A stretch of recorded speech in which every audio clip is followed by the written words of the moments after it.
The sun was soft and golden that afternoon, spilling over the dusty paths of Nambala, a quiet village tucked between green hills and winding rivers. Children's laughter filled the air, drums echoed faintly in the distance, and the scent of roasted maize drifted through the breeze. Under the wide shade of a mango tree, Amina and Kofi sat side by side, their fingers brushing now and then, as if neither wanted to let go. They had grown up together, barefoot, curious, dreaming beneath the same skies.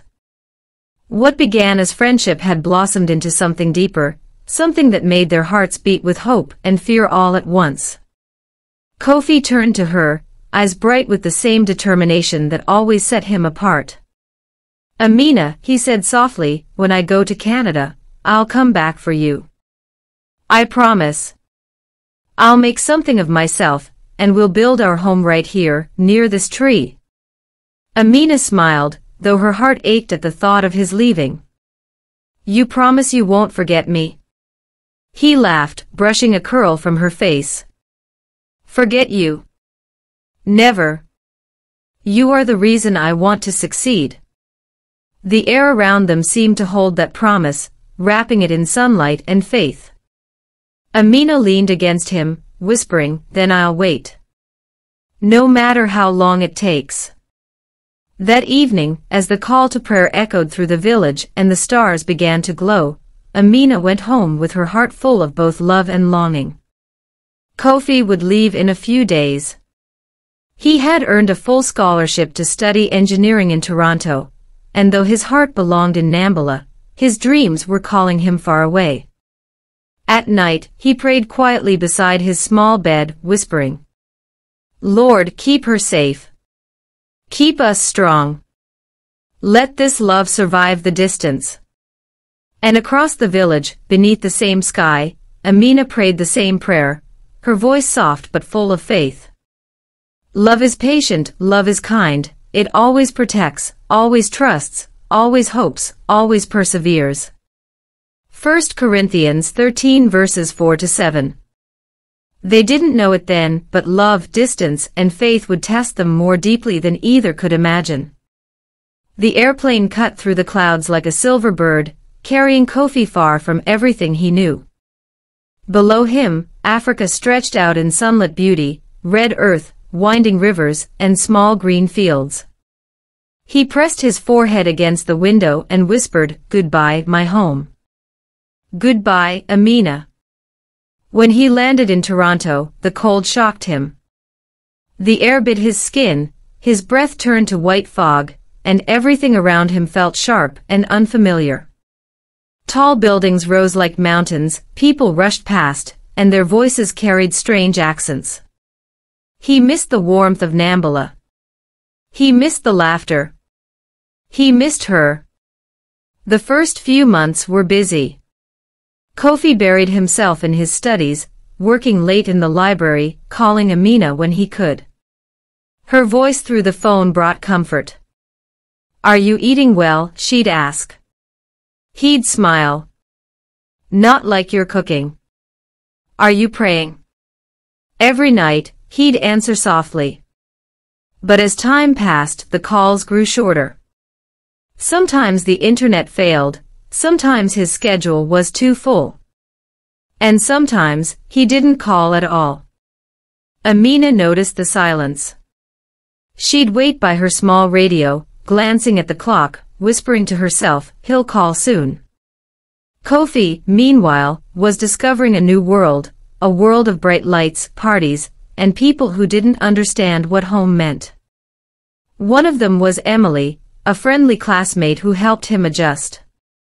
She laughed easily, wore confidence like perfume, and made him feel seen. When she invited him to join a study group, he agreed. When she laughed at his stories, his loneliness softened. But that night, as he lay in bed, he felt a quiet ache inside. He saw Amina's smile in his mind and whispered, "Lord, help me remember what's true." Back home, Amina was also learning to wait, not just for his calls, but for strength. Her friends whispered that long-distance love never lasted. Her mother told her to focus on her work, not on a man so far away. But every Sunday, she sat in the front pew of her small church praying for him. Though he is far, God, keep his heart close. And sometimes, when she missed him most, she would open her Bible to this verse. Trust in the Lord with all your heart, and lean not on your own understanding. Proverbs 3 verse 5. She didn't know that faith would soon be her only anchor, because love, across an ocean, was about to be tested in ways she never expected. The dry season had settled over Nambala. The earth was cracked and warm beneath bare feet, and the air carried the scent of smoke from cooking fires. Amina walked to the post office every Thursday, her heart light with hope and heavy with fear. It had been almost 3 weeks since Kofi last called. She had written him letters, long ones, filled with love, Bible verses, and tiny pressed flowers, but she had received nothing in return. That morning, when the postmaster handed her a pale blue envelope, her heart fluttered. His handwriting, careful and familiar, spread across the front. She hurried home, her hands trembling. Under the mango tree, where they once made promises, she opened it. My dearest Amina, I hope you are well and happy. I am sorry I have not written.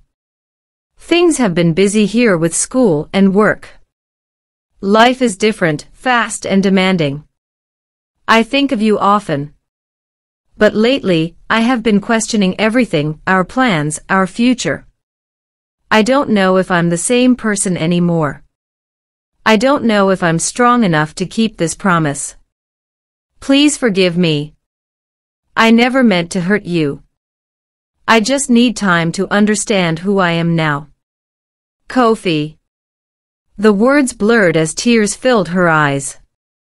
Her knees gave way, and she sank onto the dry earth. The letter fluttered in her lap like a wounded bird. She had waited, prayed, and dreamed for him, and now, it felt like the wind had stolen her heart away. That night, she didn't eat. She sat by the lamp, staring at the walls of her small room.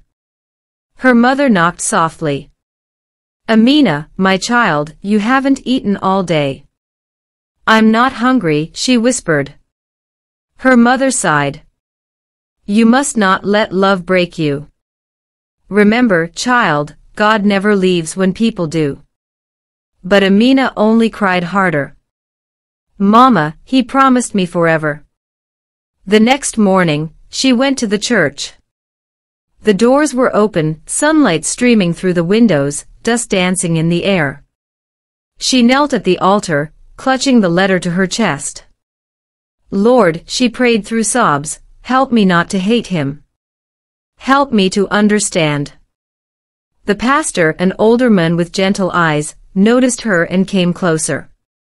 Sometimes, he said softly, God allows hearts to break so he can fill them with something stronger. Don't lose faith, my child. Love that is built on truth will endure. Days turned into weeks. Amina began to work again, teaching children in the village school, singing in the church choir, writing prayers in her journal. But every night before she slept, she whispered one thing into the darkness. If he remembers me, Lord, remind him that I still believe in love that endures. And across the ocean, Kofi lay awake in his cold dorm room, Emily's laughter echoing faintly in his mind.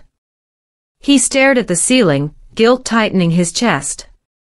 He whispered into the silence. God, what have I done? The distance between them was more than miles now. It was a wound, deep and aching. But the story was not over yet. To be continued in part 2. Thank you for watching and listening. Please like and subscribe. Stay tuned for more. Bye for now.